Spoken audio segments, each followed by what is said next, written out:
This is the KRUI News at Noon, brought to you in part by the Daily Iowan. This is KRUI, Iowa City. Here are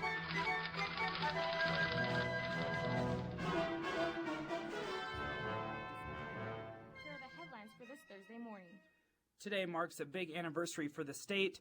Iowa City bar owners are concerned, and the NCAA brings in billions. Today marks the 5th anniversary for the legalization of same-sex marriage in Iowa. The Iowa Supreme Court ruled unanimously in the landmark case Varnum v. O'Brien that restricting same-sex couples from marrying violates the state constitution's Equal Protection Clause.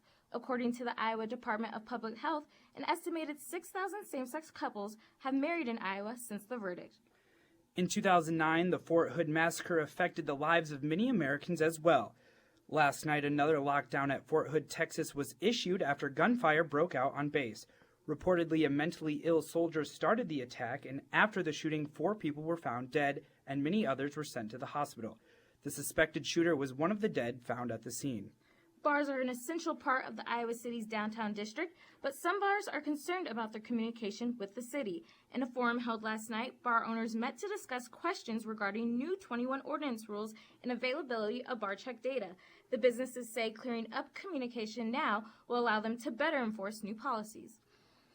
Football season may be months in the past, but Iowa's Outback Bowl trip to Florida in January is causing some current financial problems.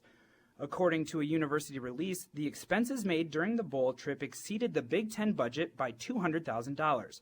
Their similar trip to the Insight Bowl in 2011 was completed thousands of dollars under the budget. Money has also made its way into the college basketball headlines just as the final games are approaching. When NCAA tournament play began, many college coaches saw large salary increases. However, players have been paying more out of pocket to stay in school. A USA Today study shows that an average of 4 coaching bonuses could cover over 200 student-athletes' living expenses. While coaches' pay continues to rise, thousands of athletes will still not see any of the $11 billion profit college basketball generates. Today, President Obama and First Lady Michelle Obama will meet with Iowa native Lolo Jones and other U.S. Olympic and Paralympic athletes for a recognition ceremony. The White House will host several notable Sochi 2014 Olympians, including Bodie Miller and David Wise.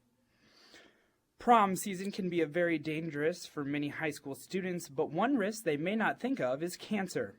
Eastern Iowa's Community Cancer Center is currently visiting many regional high schools to divert students away from tanning. The group offers a screening test to the students which shows just how much damage sun rays can cause. To promote a safer prom season, the center is offering awards to those who stop tanning.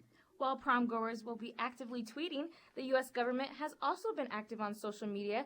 According to the Associated Press, the U.S. Agency for International Development secretly created a Cuban social media account in 2010. The Twitter-like messaging network provided ways for thousands of Cuban citizens to create small anti-government uprisings. The Cuban government has yet to respond. And finally, a quick look at the weather forecast for Iowa City. Right now, it is a cloudy 43 degrees, and for KRUI News, I'm Stefan Juran.